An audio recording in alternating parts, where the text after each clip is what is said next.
Hello and welcome, thanks for tuning in. It's nice to have you with us. In the following, what you will see is a video about the new 2025 products by Labocosmetica. However, I wanted to do this introductory piece for a very important reason. In this video, in the longer version, we will have more time to really talk about the products, what the manufacturer thought of when he developed them. And I also have time to do an intro piece in which I want to say this. As an independent tester and reviewer, I personally think it's extremely important that you stay independent and that you stay critical, which means not blindly repeating the claims that a brand puts out, but to ask yourself, does this make sense? Is this chemically and physically possible? And also ask the tough and critical questions to the manufacturer. In that respect, this video here will be, in the widest sense, a promotional video because I will be at the Mafra factory in Italy. Mafra is the company behind Labocosmetica. I will shoot the video with Reggy, who is the international brand ambassador for Labocosmetica, and he will introduce the new products to us. I will ask some critical questions I already have, and we will also show the products in the future, but the actual testing of all the new products will happen in future videos. It will not happen in this video. This is an introductory video, and that I think is a very important aspect that you need to consider to understand the context of this video. And with that being said, we are now going live to Milan. So, Reggy, I already told the viewers what they need to know before we start. And so, thank you very much for having me. Good to have you back. Good. And let's now talk about your new products. They really are new. Those are not updates of existing products. They really are new. I would say the definition of new is right here in these bottles standing right in front of us. Perfect. So new that the world has never seen them before. Some smells, they have never been smelled before, versus some products that haven't never been seen before. That's cool. And I want to be completely honest and direct and transparent with you because I think that's the job of an independent reviewer. With some of those products, I see the old Labo mantra and the old Labo innovation. With some, or let me put it in other words, Labo for me was always a brand that combined professional grade products, which are also usable for the DIYer, with a still simple enough lineup of products. Yeah. Now, this is slightly changing into a more complicated product lineup. You're going into the direction of Koch chemie, which is a bit complicated, to be honest. I would say slightly is an understatement. Slightly. This contradicts basically everything that we have been doing for the last 6 years. I wouldn't say contradicts. The main issue I have is that there are overlaps now within the product lineup. There are overlaps which we have to talk about, and we will talk about it because I have some critical questions. However, this video will be an overview on all the new products. We will talk briefly about them. And then what will follow is we will do single videos for all of the new products, so where we can talk in depth about them and also my critical questions. So, overview. I already sorted the products because those white labels are new. What does the white label mean? The white label is the definition of the Labocosmetica ready-to-use range. White label not as in this is made for Labo, this is still Mafra, the company making these products, but the white label as in the color. So those are... It's actually a white label. not white label exactly. in production, but white label. Because that's a touchy subject in the detailing industry. Yeah, white labeling is a touchy subject. Label, perpetual brand. Okay, I see. Those are ready-to-use products, which is new. Not quite new. You already had ready-to-use products in your protective line of products, right? Perfecta SEO2, SEO2, Cupido, Nitido, Nero. So you already had, but why are they white now? This is the response of the demand of the market. Literally. This is not something we thought of first. My initial plan was easier. That was the Dutch way. We would just take the most common used dilutions, add some water to it, put some label on it, we got ready to use. So that would mean this is just Primus 1 to 10. Glico 1 to 5, the Duxuly 1 to 5. That would have been easy. But I am Reggie Cox. I'm not Marco Mattioli. Marco Mattioli said, no, we are not going to do that, Reggie. You are, This is unlawful. If we are going to do something, we are going to do something special. To make sure that we do something. I'm glad you did. Yes, and it is indeed very special. That is true. Okay. For me, it's a difficult range. I am a Dutch guy, so I will always go for value over money. In this case, with a concentrate, dilutable. Are all Dutch people that greedy and tight? No, but I like to keep the generalization of what the people know us for. We are mostly known for the cheap assness, so I will generate that to be the one. And bicycles and a very flat country and smoking a lot of weed and stuff we are not allowed to talk about on YouTube. Red light district stuff. Thank you. That's a good way of describing it. Yeah. Okay. And windmills. We will talk about some of those aspects later when we talk about those products. Yes. The penetrating stuff. Yes, the penetrating stuff. Remember that word. Okay. Good. So let's talk about those ready-to-use products. They are new. You have Initio. I'm not Italian, as you can tell. Buongiorno.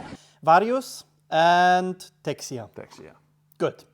Let's start with that because Initio is Latin for first. First, or the initial, or the initiator, the start. Good. And it is, let's keep it simple, it's a pre-wash, ready-to-use pre-wash. Ready-to-use pre-wash. So, Reggie, I know the beautiful thing for me, working and talking with you, you are a brand ambassador, but you're not as other brand ambassadors, as in you have only used your own products. You do use competitors' products. Of course. You sometimes even like them. So I'm asking you very directly, is it better than Sienna Gloss First? That's my favorite product. As in performance? Yeah? No. That's very honest. Yes, because That's shockingly honest. First of all, we are in a different pH range. We are in the VDA safe pH range. So VDA certification, that's already one important thing, okay? Yes, and then we are literally focusing on the end user. Okay. So we want to take away all facets of a disappointing treatment.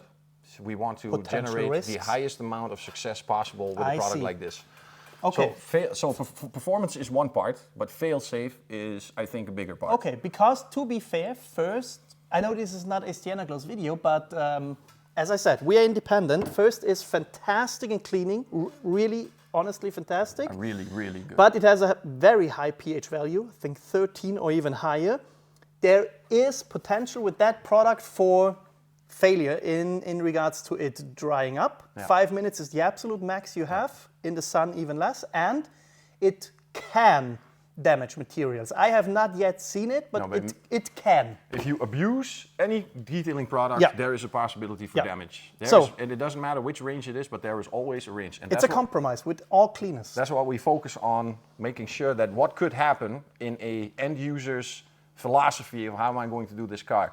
This is a spray-on, rinse-off product. There's no foam, there's no nothing. You put the sprayer on, you shake it, spray it, dwell it, rinse it, and you're done. Ready to use. You cannot dilute it, you cannot put it in your foam can. However, what makes it so special is that in the last couple of years we managed to get some new technology in surface penetration in the form of surfactants penetrating the surface deeper. I warned you, we cannot make this video with a straight face using that word all the time. It's going to be, but that's exactly what is happening. And what we understand is that if you are outside in direct sunlight on a hot surface, which you shouldn't, but the most common surface problem is that a detergent is drying into the surface. We will let in the middle if it's actually damaging, but drying into the surface could also mean that you have to mechanically abuse the surface to get rid of it. So inside of this product is a special type of surfactant. The name I already forgot. I'm trying to memorize it, but I'm reading the scripts a lot, and I'm trying to memorize that surfactant, but it's new, it's technology, and it is more cleaning power without raising alkalinity.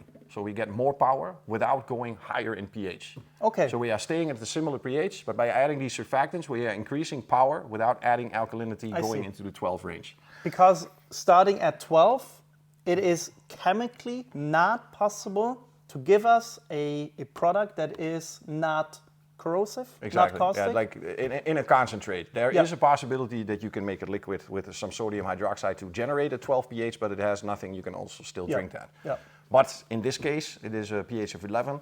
That dry shield technology that we invented. What is it? Dry shield technology. Is so we understand that if I take this product and go outside and I start spraying the bumper, by the time I finish the car, that product will not be wet anymore. No. So what is inside of this product is like a pause. So the product is drying, but not drying up. So what you will see is like a greasy film still on the surface, doing its thing. It goes dormant until it starts adding water again. So while you are rinsing, you are reactivating and rinsing off that what is on the surface together with the dirt and the stuff like that. What's the English for Schneewittchen? Snow White.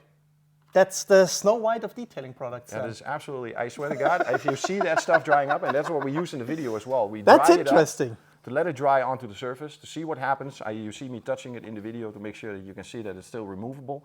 And then we rinse off, and then all the stuff is gone. Snow White also, you see, we created the perfect analogy for that one. Although I think the film was not particularly well perceived. No, I believe the main character was one of the most hated persons in history. Also a touchy subject. Let's skip that. We're not a movie reviewing channel. No. Weird. Okay, so I understand that. Safe shield, you said? Dry shield. Dry shield. Dry shield. We will Is it show. a protected term? I think I saw an R in the notification. Or a TM? Yeah, probably is going to be registered as being a name. Again, so no other company can use that. Yeah. Okay, understood. Pre-wash, ready to use pre-wash, rather safe still. As you said, will not clean as well as other ready to use pre-washes, but is a really safe option. Yeah, it's like one, if you can compare it into detergent power, you would compare it around 1 to 10 Primus. Okay. Something in that range. Okay. So good, but not overly impressive. But okay. With an extreme high success rate.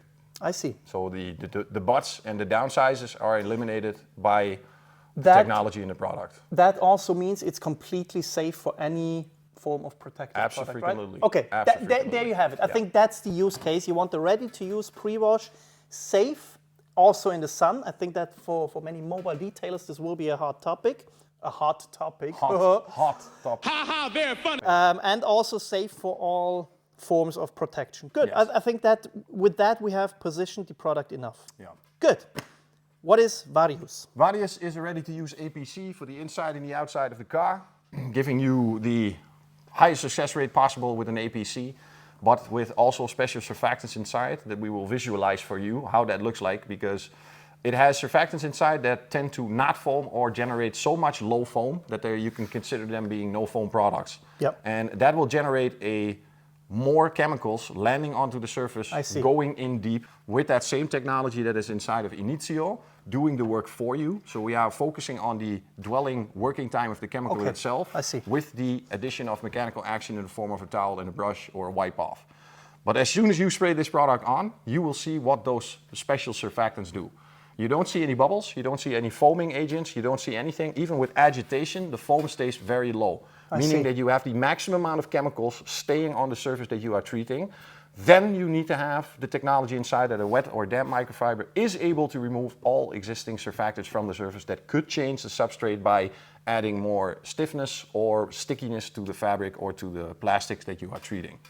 Does that mean this is a rinseless or waterless product? I would say yes, because you just wipe off and then you're done. That makes it even more complicated, Reggie. Why? Because we now have to differentiate it from Preludio Alkaline. I would say yes, but Preludio Alkaline is not for the inside of the car. Definitely not for the inside of the car. I'm going to repeat this one more time. Not for the inside of the car. Very important to know that. Okay. They are external products. And this one is also for the inside and outside. Yes. And APC you inside. already differentiated these two. This is a spray-on, let it dwell, rinse-off product. This is a product when you want to use agitation, you use this one. Yes, you have everything that you could use an APC for, extraction, but we are focusing on working the product without having specialized tools like an extractor or a tornador. We want to generate results with less effort, with less use, and giving this pleasant experience. Without the necessity of diluting it, which means you don't have to think about how much am I diluting it. You don't have to think about, wait, I have hard water, does it affect the product? You just screw on the trigger and you go. Yeah. Okay. So that differentiates it from Ductile. Ductile is the concentrate. Yeah, I would say more Ductile- for the professional. This Yeah. is for the DIY. You can generate.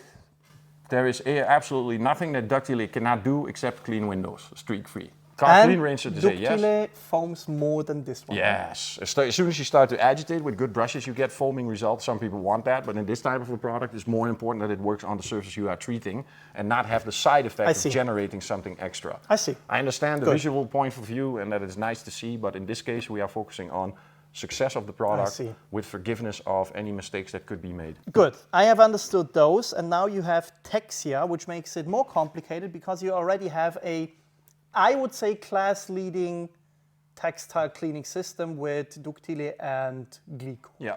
Why do I need this? The same reason for the hassle of why the people want these products. They don't want to think, they don't want to dilute, they just want to use, work, and put it away. And use one product. Use one product. Put that on, put a trigger on it, and then use it onto the surface. This product will not foam or generate almost no foam.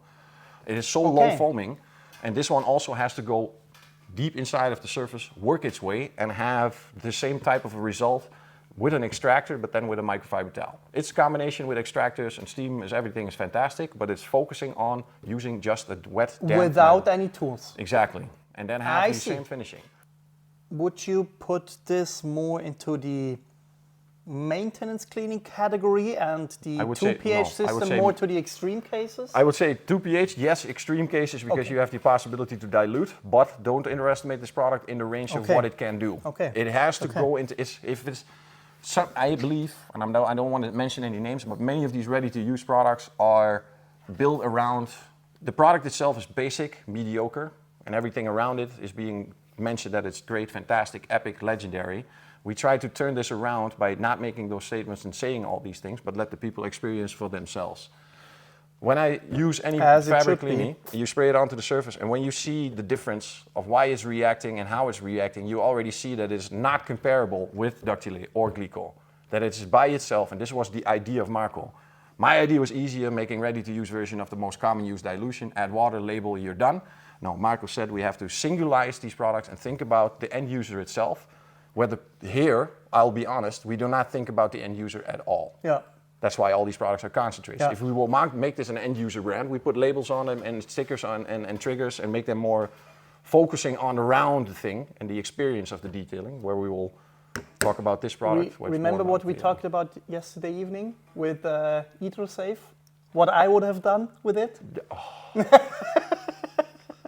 This story, ladies and gentlemen, I have to add this a little bit because this story, so HydroSafe, everybody knows, we are going off the video, we might as well make a singular clip. But the idea in the beginning was to not sell this as a rinseless because Andreas found out that it was much more better at something else, becoming a quick detailer at 2% of chemistry. 1 to 50. Rivaling many of the quick detailers on the market in protection, slickness and gloss. So his idea was mainly to sell it as a concentrate for a detailer. Quick detailer concentrate. Quick detailer concentrate, so that you can make your own quick detailer from 1 to 100 to 1 to 50, and then getting you 150 liters from 1 liter of HydroSafe, with a side effect that you could also use it as a rinseless. Without selling it as such, because letting the people find out. Yeah. And then figuring it out, and you start like this, we would have broken the internet with a quick detailer that uses 10 mLs in 500 mLs of a bottle, and then because there would have been 1, 2, maybe 3 YouTubers who then just used it as a rinseless and said, "Oh, I found out you can use it as a rinseless," and that would have blown up. Shout out that would have been the better way of selling HydroSafe. Definitely, and a shout out to Forensic Detailing, John. My God, this video was mind-blowing. I loved it. It was great to see a huge success story about HydroSafe. I loved it to see how excited he was from the value of the money he got and from the results he had with working with the product. That would have been the better way of introducing HydroSafe to the market, probably. Yeah. Okay, so, sidestep, but let's go back. Okay. Understood. Initio, pre-wash, ready to use. Varios APC, ready to use. Texia, fabric cleaner, ready to use. We will talk about the differentiation between those products and the existing ones within the lineup in these single videos. Yes. Okay, good. I have gotten that.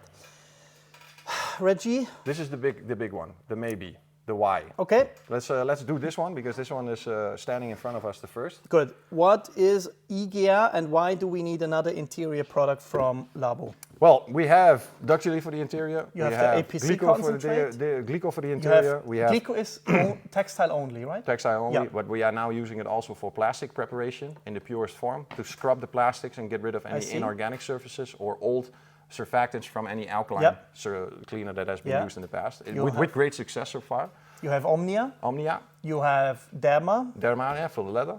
And now we have Why do we Igea. need another one? Now, this is also a demand from the market, something to put a straight trigger on it and to clean and sanitize to a certain level the surface of the car with some acidic. And we have now, I can proudly say that we have obtained the patent of Glico using glycolic acid or the glycolic technology in a cleaner for Europe. And that same technology has now been transferred in Igea. No one else can use glycolic acid in an interior cleaner? In this form, as it is that we now have registered for Europe, we are the first and the only one, yes. So if now anybody comes out with an acid fabric cleaner, it is either us white labeling that product. No, I'm joking. But this is also a demand from the market. This is your first aid inside of the car. This is a quick interior detailer. For me, these products are a big fat maybe, because I can do the same with 1 to 10 Omnia. I can generate a 1 to 10 quick detailer type of a surf protection and stuff like that. But this product is mainly focusing on the first aid of the inside of the car. Fingerprints, smearing, greasiness, stuff that is easily fixed. This is really the light cleaner and the pure cleaner. You have, because with Omnia, you are, Omnia is one of those products I'm very critical about because I never fully understood it, but you say it does something to plastic surfaces, it leaves something behind which may or may not act like a dressing. The amount of surfactants, so the amount of the dilution could generate a lighter or darker effect compared to a lower dilution because of the surfactants. But it's not a dressing. No, the surfactants stay behind, changing the appearance of the plastic, not in a way that a dressing does, but in a different way. There's also the possibility by using Omnia that you are removing old surfactants that made the surface fading, so dull, grayish, and then making the idea that it's regenerating by its only removing old surfactants. That's what I meant with complicated. And that is, and it's UV protecting, but it's degrading UV protection. It's not like Hydra that you have a couple of months. It's not a dressing. This is literally just something that you have to repeat. That's Omnia. This has nothing like that in it. It's a pure cleaner. This is pure cleaning, refreshing, sanitizing, and we hope to get the certifications for sanitizing, that we can have the UN. Thank God. Out of my head, it's UN 14476 and UN 1293. We have them on Omnia, we have them on Derma. That's where we have the official sanitation certification from the ISO. And we are definitely going to put this one up to the test as well to generate a certain level of proof that we indeed put it up to the test, that we can generate the words sanitizing to a certain level being true. Thank God. And to every brand owner out there listening, that's the way how you should do it. It's not a game of just throwing out claims without proving it, because there are other brands out there who just say their product is sanitizing without any scientific proof whatsoever. Yeah, I will believe. Studies, certifications, whatever. Prove it. I will believe that any cleaner is being used is doing some sanitizing at a certain level. There will be less of the something sanitized on the surface, but the grade, and this is the different part, is that when you test for sanitizing, you test with bacteria on the surface for a certain amount with a test, and I believe the value they are using is RLA, and the amount of RLA determines the amount of sanitizing. And don't shoot me if I'm not 100% correct, but 200 RLA is clean enough to serve food on, so kitchens, preparing food. Then you go to range 100 RLA is even more sanitized, less bacteria on that surface. Then you have the possibility to do a baby born on that table. And then when you go to under 50 RLA, you are officially in the sterile range for operating rooms. Yeah. But those are huge difference that I can operate on a certain surface or I can prepare food on a certain surface. So from that point, you are literally in sanitizing. And if you stay above 200 RLA, and you have just diminished from 500 to 400, you are not allowed to say you are sanitizing the surface because it's still very contaminated. And if you lick it, you will still get sick. That's the point. Okay, so, but you're doing it not with alcohol, No. You're doing it with the glycolic acid. There So will this is be, an acid product. I believe there is some alcohol inside giving the evaporation, so it's some solvent inside. Giving Probably needs to have because Yeah. it's a flammable symbol yeah. on there. So there is some inside, but if we were looking to some other cleaners that had, don't laugh, 52% of freaking alcohol inside, making it more than a panel prep than an actual quick interior detailer. But that amount of alcohol is a little bit over-exaggerating, and I believe, yes, if you have 52% of alcohol inside, you can slowly claim a little bit more about sanitizing. But I have a question for you. You might think about this. Remember that era that we had about 3-4 years ago where everybody was going with the sanitizing of the hands? Yep. 2 pumps of alcohol, rubbing the hands for 2 seconds, I'm sanitized. If that is the case, why does that surgeon have to wash his hands for 15 minutes, need somebody else to put 15 layers of gloves on, then he's sanitized, and he is wearing the freaking gloves. And then we had this pump, so the idea of putting some alcohol on your hands and saying, okay, now it's sanitized, is an assumption that you cannot make when you're dealing with viral and bacterial surfaces. No, plus an anecdote from the leather industry, that period destroyed a lot of leather steering wheels. Yeah. And the leather industry reacted to it. The steering wheels we have now in the cars are much, much more resistant to that kind of stuff. Yeah. Born out of necessity, because people start doing stuff and then the manufacturer said, okay, we have to act because people are turning into retard idiots, and now we have to act and protect the surfaces that we are making.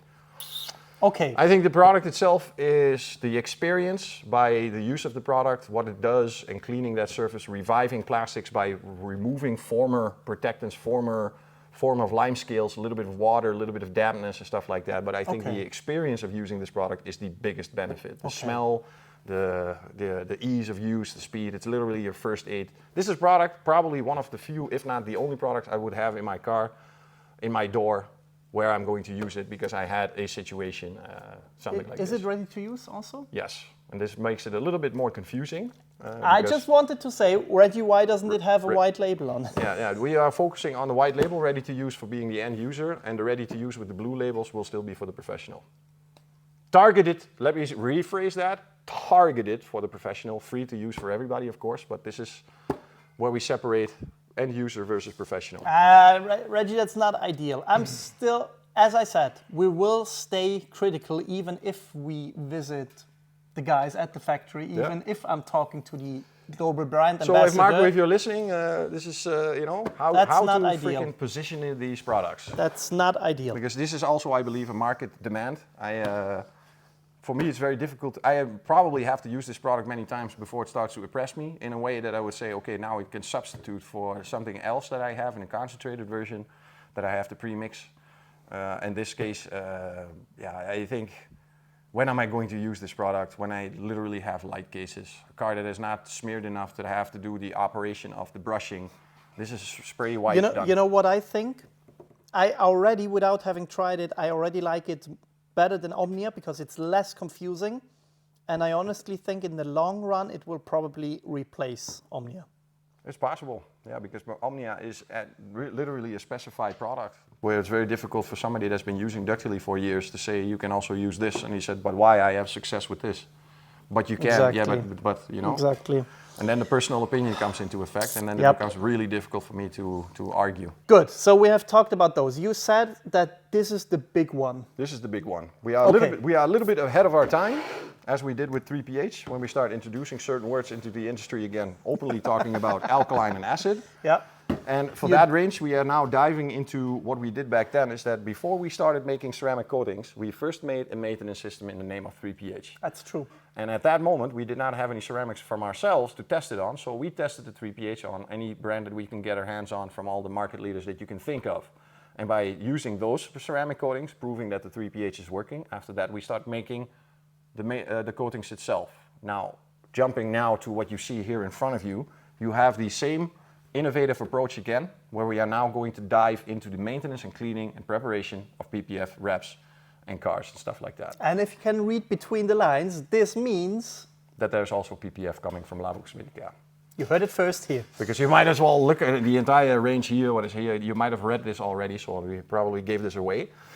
What we have standing in front of us will single out the products itself. This one is called Libera, to free from the surface, to free the surface from a traffic film remover.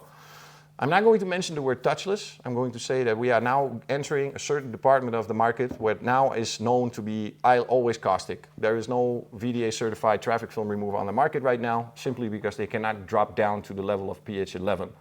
So for Labocosmetica, as we have to follow our philosophy of safe and effective at the same time, proving it by using a VDA certification and then making a traffic film remover in the range of 11 without going into the caustic range. Can you repeat that? This product is a traffic film remover that has a VDA certification. With a pH of 11. If you have never heard of that, a VDA certification, it's the, what's the English term? It's the body. trade association, the body of the German car manufacturers, where you can send in such a product. They do tests on hundreds of different substrates and surfaces. Yeah. And they tell you if your product is safe on those surfaces. Yeah, so they do also do car wash That's installation. extensive test. That's not like, yeah, I'm going to say it. Maybe I get in trouble, but that's not like an influencer coming out with his own brand and saying, I have tested that product extensively. Yeah, it's not the same as VDA certification. 8 months it just testing. isn't. Less than a year testing is too less. You have to test more than a year. Yeah. Sorry. That's traffic film remover, by definition the traffic film remover, but it became a little bit different because we were looking into PPF, as in how to clean the PPF. And at a certain level, there is in the range that certain surfactants simply don't cut it. And by cutting, I mean literally cutting off the dirt from the surface. What is the difference between paint and PPF? What is the biggest difference is the porousness, the openness of PPF, able to expand and contract by heat, doing that many times per day. That opens up the PPF for contaminants to go inside that have either need physical abrasion to remove them or strong cleaners in the form of caustic cleaners to lift that from the surface, potentially going into a range of causticity on PPF that could damage the top coat and stuff like that. And it answers the question in how to get rid of that smog, that browning that happens on the PPF that formerly, right before this product, was only done by cleaning through abrasion with the polishing machine and some finishing product and then trying to polish off the contaminants. Or a magic eraser, yeah. Or a magic eraser, even strong abrasive power to get rid of. Now, that has its buts and has some hazards and dangers and risks that you have to take in effect. So we designed this cleaner with special surfactants that penetrate really, really deep. That's what she said. In the dwell time, they would need to generate that cleaning, lifting it up from the surface and then making it a rinsable solution with pressure water. So it is, I mean, as of now, those are claims. We will have a look at that product and what it can do in a future video, but what you say is it is a safer way of chemically cleaning neglected and really dirty wraps and films. Yeah, we have now, if you, Okay. we are a little bit ahead of our time. So PPF in Europe is not as big as it is in the Middle East and Asia. There is a huge difference in the amount of PPF being used or how the culture has accepted the PPF. Where front ends are becoming more and more. Parts of the car, the high impact zones of the car are becoming more and more normal, but full body PPF is still a little bit less. Absolutely. But it's going to change. And now, right now, we are literally ahead of the trend before PPF starts exploding. Very shortly, it will not take very much time. I mean, there are some brands out there, car brands, who start to offer it from the factory. It is, PPF. yeah. And the range, the difficulty was to make a product stronger without raising the pH level. So without raising alkalinity, making more detergent-like power. And those surfactants help with that a lot. That same technology you will see in Initio, you will see in Varios, you will see that in Texia. Okay. It's a very different type of surfactant. It handles different, it works different, it lifts different, and the same goes for the other product, where I'm going to elaborate a little bit more, because cleaning PPF is not the same as cleaning paint. Yeah. I have seen things happen with dirt that normally would have thought I need to do an alkaline, that actually only happened with the acid one. And although they both looked brown, so you could not determine the brownness of the inorganic or the organic, eventually it was a mixture of, just like with glycol, we free the inorganic, so the organic becomes exposed. So even the approach could be completely the other way around, where you have to start with something acid and then finish with alkaline. It depends literally where you are with your PPF. The interesting thing for me is, full disclosure, these guys sent me Libera before it went into production, and told me to test it as a pre-wash, as a traffic film remover. And I gave them the feedback that I don't think on regular paint it does anything special. No. It was not better than my favorite ones. It was not better than Primus. It was not better than Build Timber Touchless, for example. No.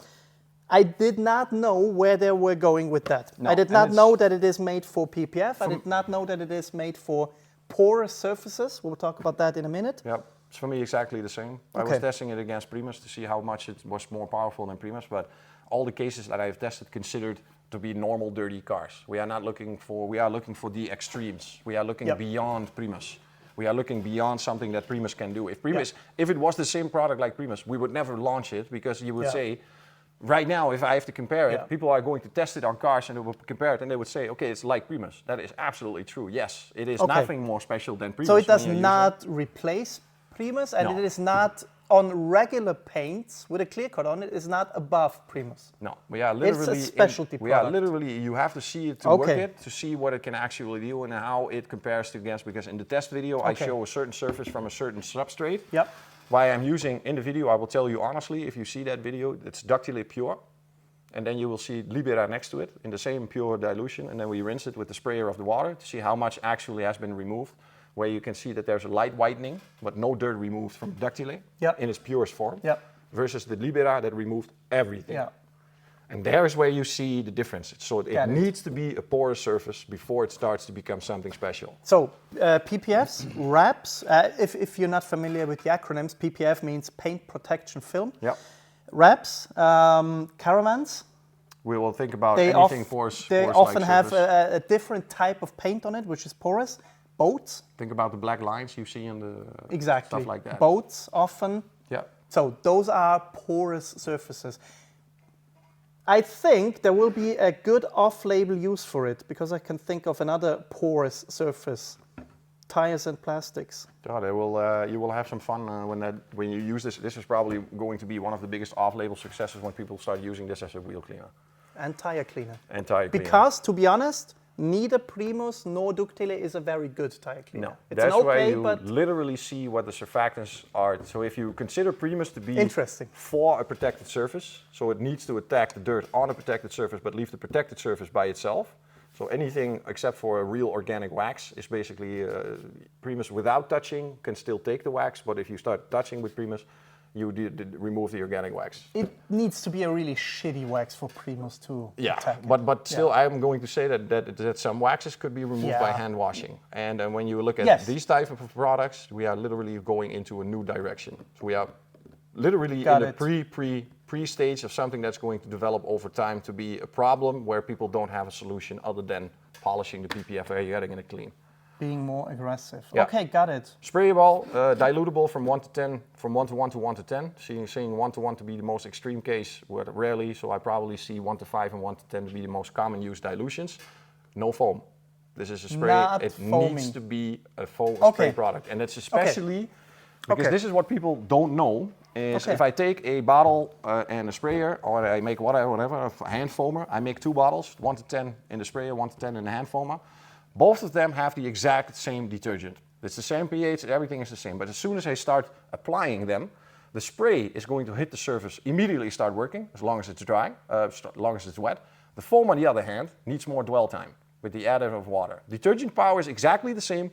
The performance in dwell time will be different. Yep. So you see foam being used in the summer because it dries slowly. It has a lot of dwell time. Yep, but it needs the dwell time. Exactly. And you need the sprayer in the winter to act fast, because in the summer you don't have the same time, because then the water is going to dry up, creating possible issues. But you say this is not a product you can foam or should foam up. No, this is simply a spray-on, rinse-off product. Good. So not usable in your foam cannon. And we do that because we know the diminishing effect that foam could have during the performance if you don't dwell long enough, or if you spray on the foam too thick and the foam becomes too heavy and literally drops off with one blanket, exposing the paint, meaning there's no cleaning being done at that station.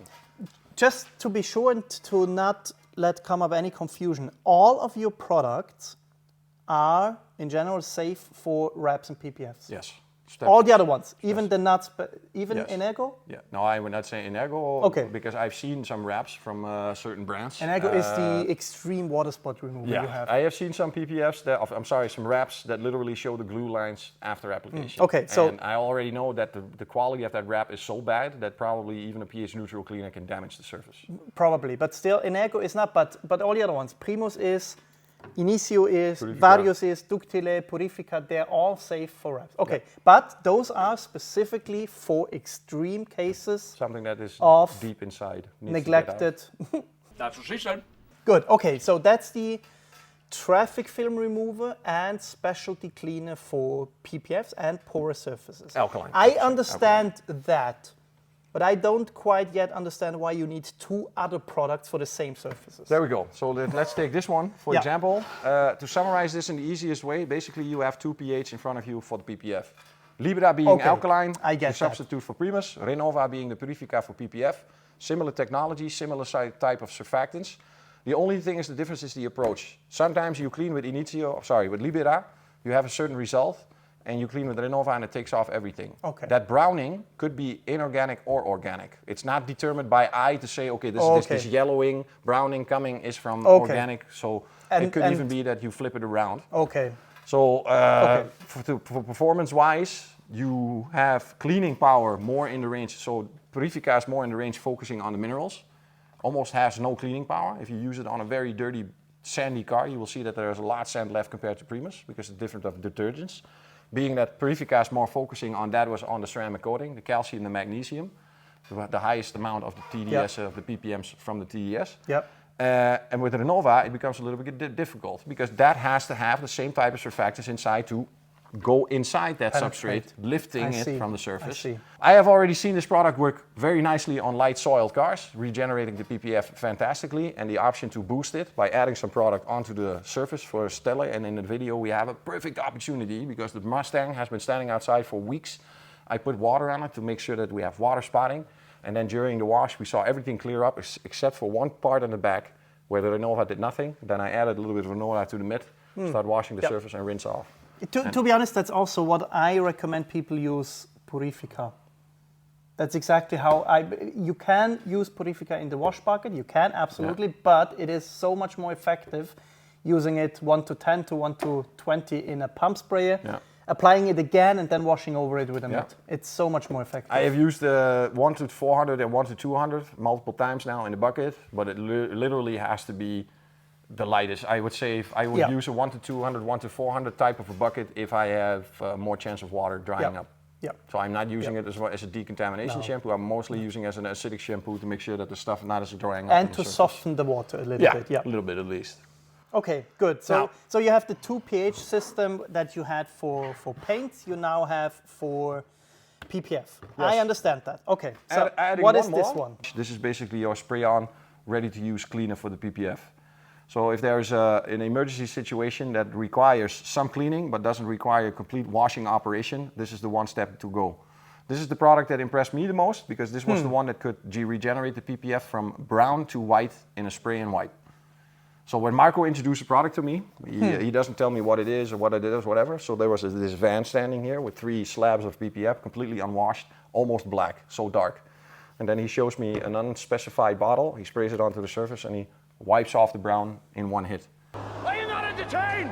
At that moment, I was still in the belief that I had to polish that off, that there was no cleaner in the world that can take that off without using a hammer and chisel or a chainsaw to get rid of the dirt. In this case, it was spray-on wipe off. So he literally broke my regeneration of PPF with a cleaner that I normally would use a polisher to get rid of the same type of contamination. Does it contain abrasives? No, this is literally a cleaner by definition. I would say that this product is going to get its biggest effect when you have a long drive. The front bumper is covered with bug impacts, something that PPF is not forgiving.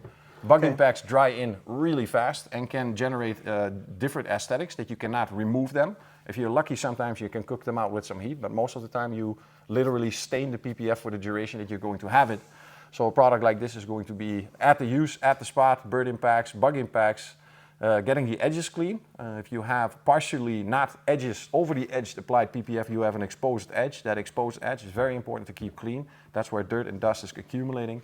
Expel right now has a cleaner in the form of a stift, a little that they rub along the edges and then clean the edges, and this is going to substitute something like that, using it as a spray and wipe cleaner ready to use. That's interesting. So all the Porsche drivers out there who have that wrap on the back fender or in front of the back fender, where there is dirt accumulating on the edges of that. Every Porsche driver knows what I'm talking about. Yeah. That's the product? That's the product. Spray on, wipe off, ready to go. Is it pH neutral? No, it's also alkaline. Okay, so it's not okay. So it's not the 3 pH, it's a 2 pH. So it is something in the realms of a quick detail and cleaner for wraps and PPFs. I got that. Is it also waterless in that respect? Yeah. Yeah. Can I use it as a rinseless? Definitely no, because it's ready to use. Ah, I see. Very ready but to use. I can put a sprayer on it. I can apply it to the whole car which has PPF on it, and then wipe it away. Yeah. So I can use it like a rinseless. Yes. Okay. With, like a spray waterless type. You could say it like that. Yeah. Okay. Does it leave something behind? Does No, it have no, protection? absolutely zero protection inside. Just a cleaner. Cleaning, 100%. Got cleaning. it. Yeah. Got it. So it also has no drying aid in it. No. Okay. It's a pure. Okay. Good. I understand that. Yeah. This product has to show itself, and then the videos Good. will give some visualization of what it can do. So this is like your specialized wash products for wraps and PPF and porous surfaces. Yeah. This is the ready-to-use, spray-on, quick detailer, cleaner if you cannot wash the car. Yeah, but it is, I would say it's more powerful in cleaning than the Libera. But I need to wipe it. You have to wipe it, yes. So this is the spray-on rinse-off, this is the wipe. Okay. Yeah. Okay. Different types of surfactants. Got it. Different type, but this is more to do the preparation of or maintenance of, where this goes into something when it's really special. What is happening on the surface that is not removable, then Limpia comes into effect. But to stay objective here, you say this is revolutionary. I can think of at least one other brand that has a whole PPF line. Geon has a whole PPF line. It's a cute try. It's cute. And I'm generating definitely that it does something, but they are not going into the amount of, because in detergents, it is a funny story. There's a reason why nobody has a product that can come close to Purifica. If you start making detergents in 1965, There's one. it's not like there is no competitor, because they simply don't have the experience, technology, raw materials, and all these things. There's one by now. Which one? Sonax. Yeah, but I'm still waiting for that. It's out. Yeah, but I'm still waiting. I want to see if it rivals Purifica. Yeah. There's Because one. that would be nice to see if somebody can finally come close. Yeah, they have. Because it's In general, I agree with you. I have not yet seen an acidic cleaner that can do the same as Purifica. No, I haven't. Still, and there is movement in the right direction, yes, because when the movement in the right direction is going to, and somebody comes close to Purifica, we will be forced to review Purifica again and move into an even better version. Yep. And that will lift up all the quality of all the products. And you know who I'm talking about. I will not name names and brands, but just because you claim you have the best acidic wash on the market just does not mean anything. Especially not if it has a pH of 4. If it starts at 4, there is no, we tested all the competitors, there's nothing at 4 that can do mentionably something on the paint. Because after dilution, and the worst thing is that they don't take in effect that if you have the finished dilution, so you go from 4, you add water, you end up, in lucky cases, from 5. As soon as that 5 is coming into contact, it's neutralizing immediately. So if there's a lot of minerals on the surface, you will have to reapply this product 500 times and wiping. Hopefully it will then generate more cleaning through the abrasion and less cleaning through the chemicals. Yeah. So if it starts at 4, if freaking Perfecta is already 5.0, then and the Perfecta is not going to revive any ceramic coating. I'm sorry. Don't believe anything you hear and see. Okay. So PPF line. Good. And then we have one more. Two more. It's honestly, that's an interesting product line, because yes, I also think you are the first who take it seriously. I'm going to say that issue. This is going to take some time before it starts hitting off. It's not going to be the booming success that Primus and Purifica had. This is going to grow. Finally, Probably. at some point when the market is being overloaded with PPF and PPF forms of PPF and stuff like that, then there is going to become a requirement or demand from the market where they're going to look for something that can do something. I see it now with some professional detailers. I think this will be the go-to product line for, honestly, every professional detailer who details cars which have PPF on it. I think that's the go-to product line, probably. And I just thought of something.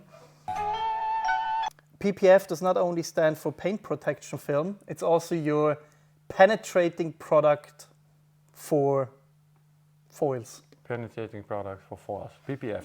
Penetrating product for foils. There we go. You said it. Those PPF 2.0. penetrate. There we the go. surface. They penetrate a lot. That's what she said. Yes. They will penetrate the market. That's what she said. That's what she said. That's what she said. Good. So we have the last 3 products here. Yeah, something in Coatings. the protection range. Trim Plastic Restorer, the TPR. Product that has been running for a long time. We have been looking in many different directions to go. We even have looked into the dye plus coating system, the 2-step system, where you first apply a dye that blackens the surface, where you then add something in the form of a ceramic, closing the system, and then you have a 2-step system giving a revival of plastics and protection of plastics. Yeah, there are black coatings out there. Yes, There are. and that is one part of the story. That is one way to go. Then we were looking at another system where we were applying HPCs on the plastics to start to see if it does That's something. your regular coating, Yeah, right? HPC 2.0 does something in protection, yes, beading, sheeting, but almost nothing in darkening and recoloring. I wouldn't say nothing, but light. For me, it's non-noticeable. Okay. For me, it's not the 50-50. HPC Pro makes a little bit more difference, but they don't have anything inside to bring something back. I see. They can beautify. It's not a restorer. Exactly. It's a protector. They can beautify something that's already good looking from the beginning, but this one is designed to revive something that has been faded. Now has come the issue. How are we going to do that? Because we have to make a compromise. We cannot do both. We cannot do a 2-step system because the market doesn't want a 2-step system. They want fast, True. easy, simple, and cheap. True. Preferably cheap. Cheap it will be in your hands because the amount of product you will apply, but the choice of adding oils that give the darkening effect, then adding ceramic-like properties to give the chemical protection. Now, if you move in either direction, if you move more into the darkening effect, you're going to lose chemical resistance from the protection part. If you move more in the protection part, you're going to lose the darkening part. I see. So what we have here, if you would put it into words, you have a darkener and a protector in one, making the surface dark, revive plastics, give beading, sheeting, and chemical protection to a certain level, where we say 1 year or 200 But washes. not to the same level as your HPC 2.0. No, not the same Okay. chemical protection, but it's compromised to bring back faded plastics to a level that you can say there is something very important happening. Then we looked into maintenance. So how we're going to maintain this. I have some TPR a couple of months old under my hood, under the plastic parts. We will see how much, because I want to show this in the video, how much abrasion is necessary to start diminishing the color.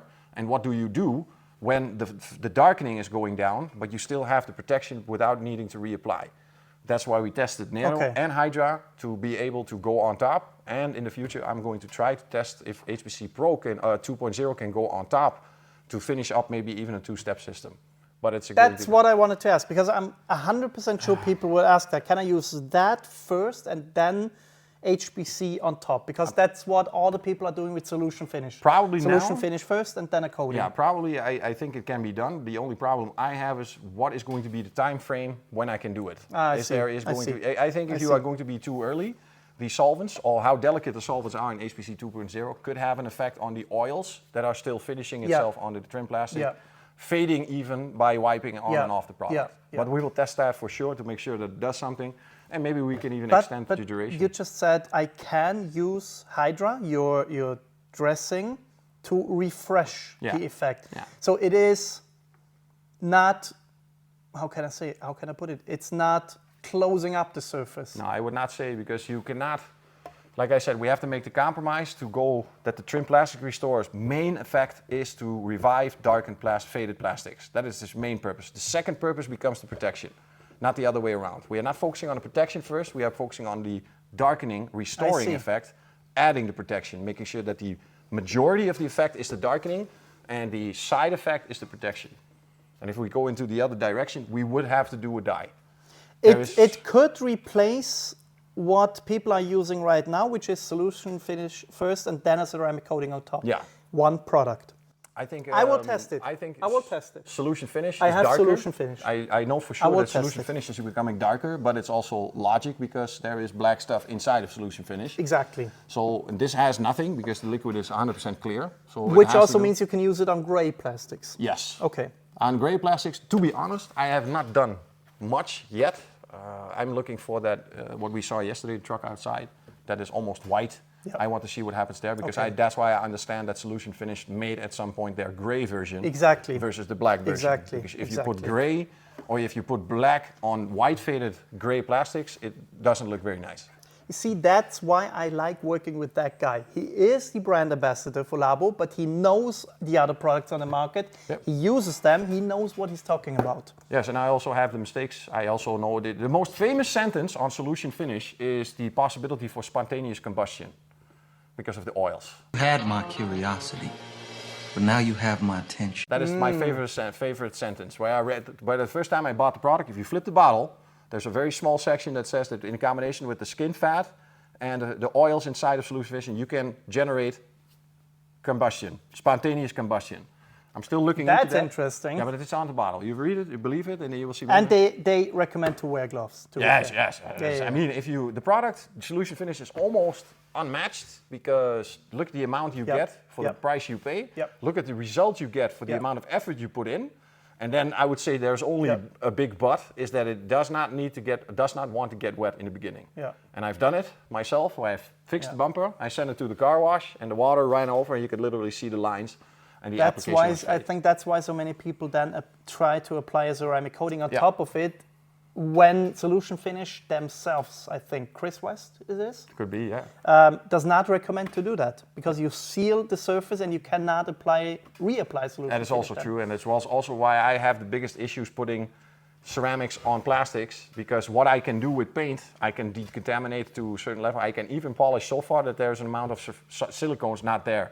If there has been one treatment of silicones on plastic, there is no system that we can do right now, and then we are now adding even glycol to the surface to prepare with glycol and a scrubbing pad to get rid of inorganic stuff, then do ductilate, then do panel wipe, and then preparing the plastic like this. But even if there's a little amount of silicones left, you can see whitening, you can see like frostbite shivering off the surface, and when you have that, there's no way back. No. You have to replace. True. You cannot repaint. We have done it. I have the pictures, I have the videos of some installation of STC on plastics that literally went a nightmare. New car. Yeah. Because there was nothing to link to. There was silicones there, the ceramic was rejected. Yeah. It was a €2,000 nightmare because every plastic had to be replaced. We tried to repaint, also not, didn't link, didn't latch on. Ceramics on plastic, I was also always very hesitant. That's a topic That's for why itself. I like this a compromise. Okay. This will in time fade away, will not Good. alter the surface forever.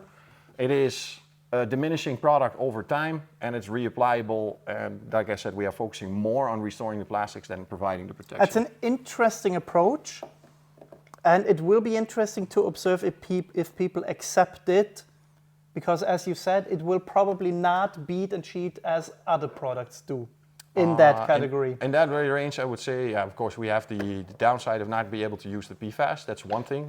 That's diminishing already for chemical resistance and beading. Yep. A lot of beading, actually. And this product is going to go very nicely with beading. But if you look at the surface itself, the difference of porousness of the plastics itself also has a huge impact on the beading. 100%. I mean, many plastics look like they bead, yes, but they have so much structure that it looks like they have mineral contamination on it because the water is making this strange behavior.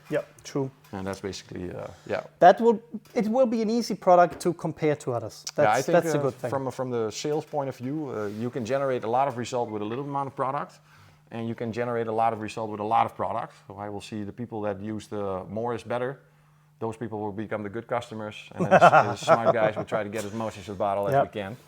Okay, good. And you have Hydra, which is your water-based concentrate for dressing. You have Nero, which is your tie dressing, but which people have started to use on plastic as well. So that's your coating, your restorative product, your long-term solution. Yeah, I would say if you have diminishing effects, then there is an addition to put some Hydra Nero on to get that refreshment going. Okay.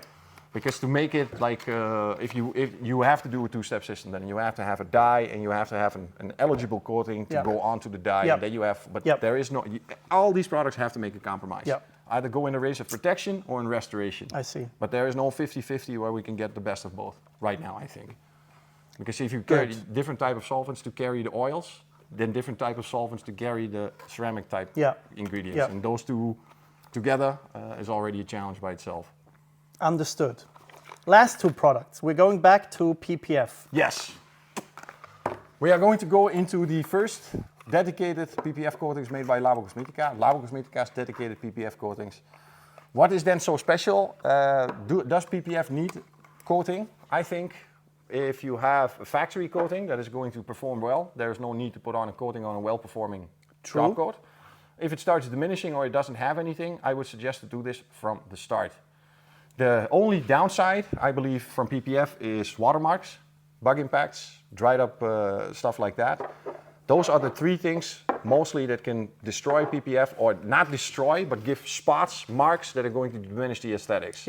So from the beginning, it would be a good idea, if a coating is not on the PPF, to apply it with the coating immediately, giving you full cycle. Then you have everything necessary from scratch resistance by the PPF, chemical resistance, slickness, and everything from the dissolve. However, there is this type of solvent called petrochemical, petrodistillate, something in that range. They are in ranges that are could be very aggressive to PPF. I have seen some cases where it has destroyed top coats. I have seen stains, I have seen clouds, I have seen stuff like it. So when we were looking into the solvent range, we needed to go into the lightest form of these petrodistillates, going into hydrotreated something, very expensive word. I have no idea what I'm talking about, ladies and gentlemen. Please verify this yourself online. But that resulted into adding two coatings that have the same amount of application that you would expect from HPC 2.0, the same amount of forgiveness, and then raw materials that actually going to work with the PPF. Okay.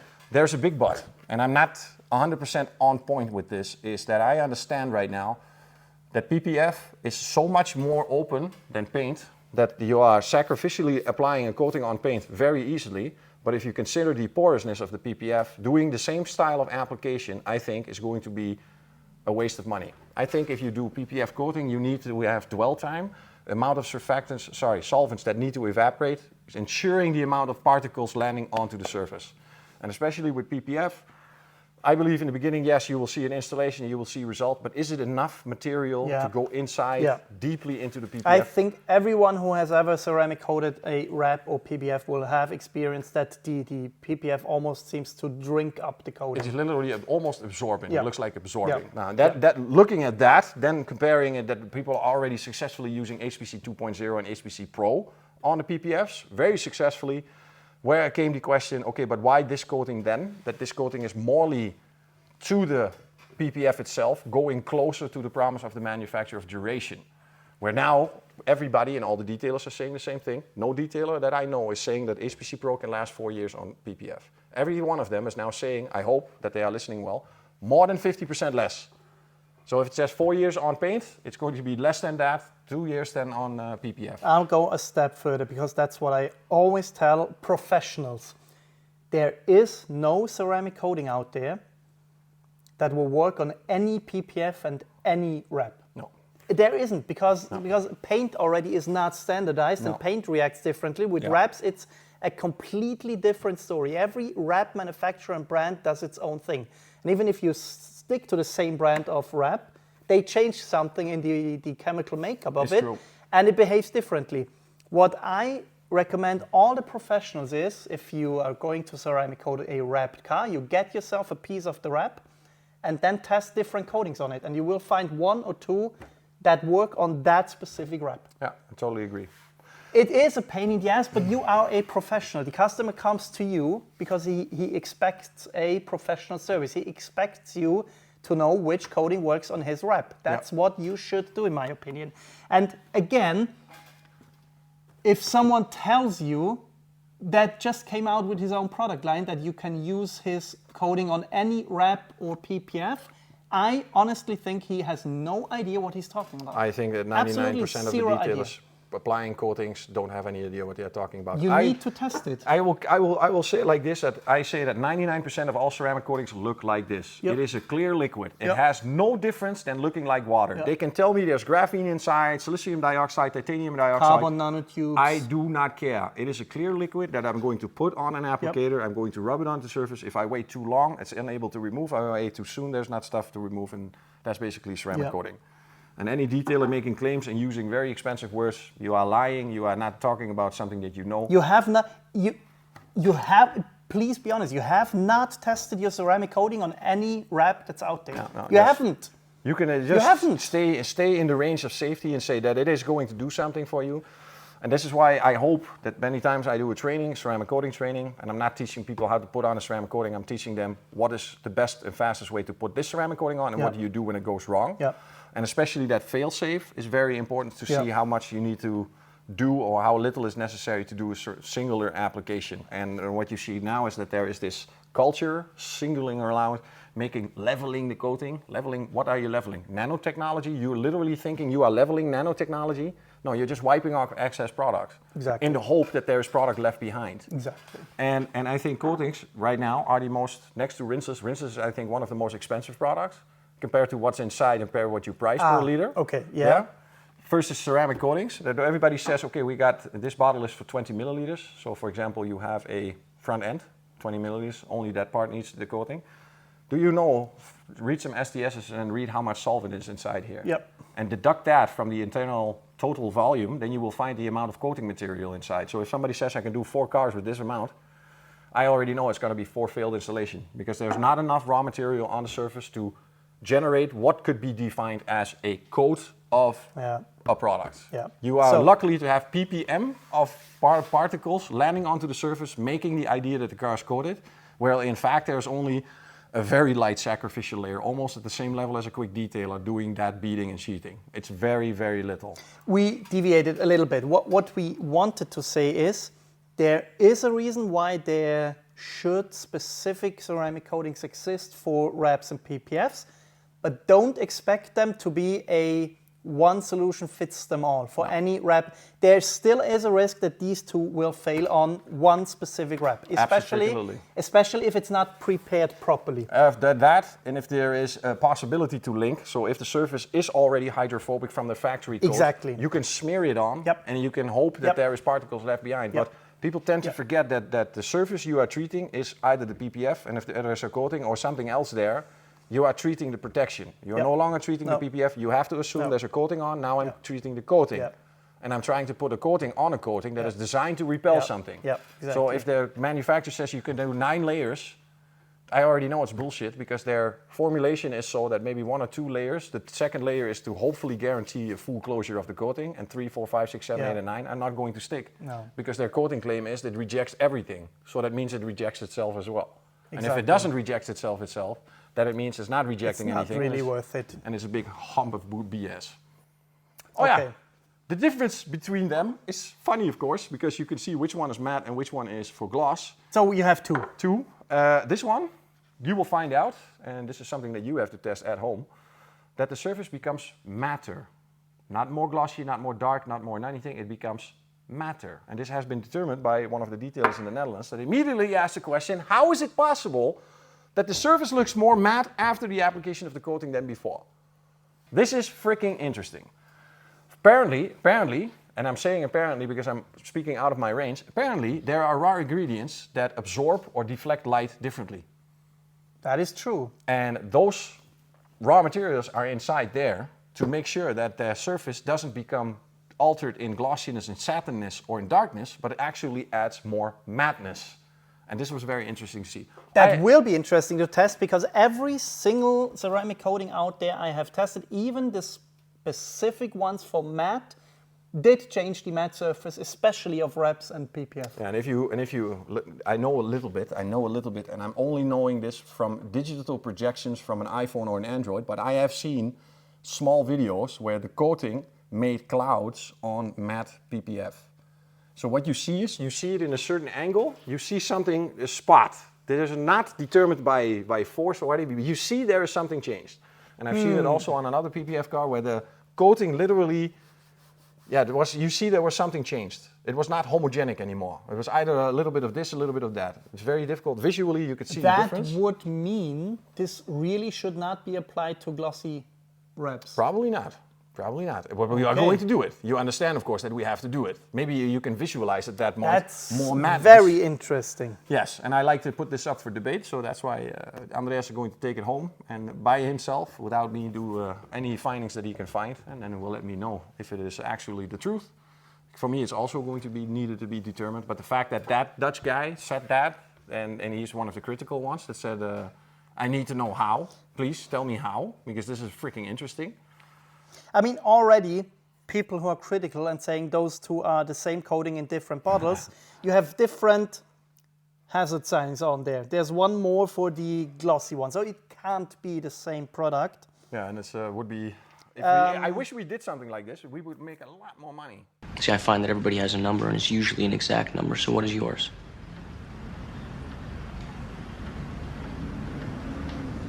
More. But we are thinking not so much about making more money, but making better products. It's called Amodorius. Yes, same name as the PPF. And you have the matte and you have the glossy one, and both are PFAS free. Yes, we are going to keep that philosophy, especially if we're going to use these products in the future in the Netherlands, where they are now trying to ban all PFAS products everywhere. Rightly so.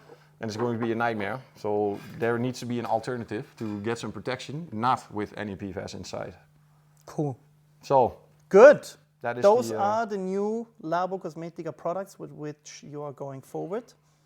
I hope you found this video interesting. There will be videos for every single product, single videos in which we go more deep into the products, deep again. Deep. We will penetrate the products. Yeah. Exactly. I hope you found it interesting. If it was interesting, please leave us a thumbs up, subscribe to the channel. Also subscribe to this guy's new channel. If it's you a can small find it. channel. It's secret, and it's secret. It's called Reggy Labocosmetica. No, Reggie Cox. Reggie Cox. My real name for once. You will find it. Please give him also a sub, because there's a lot of very interesting, very educational content. Yeah, I'm trying to focus on not so much on product use. I'm trying to focus on more general chemical questions, because didactically I want to, I could use as an example Labocosmetica, but I think I have 7 different brands in the cabinet that I can use these tips for every single brand. It's not brand specified. Yeah. It's more general information. So follow him too, and I hope to see you in the next video. Bye. Ciao.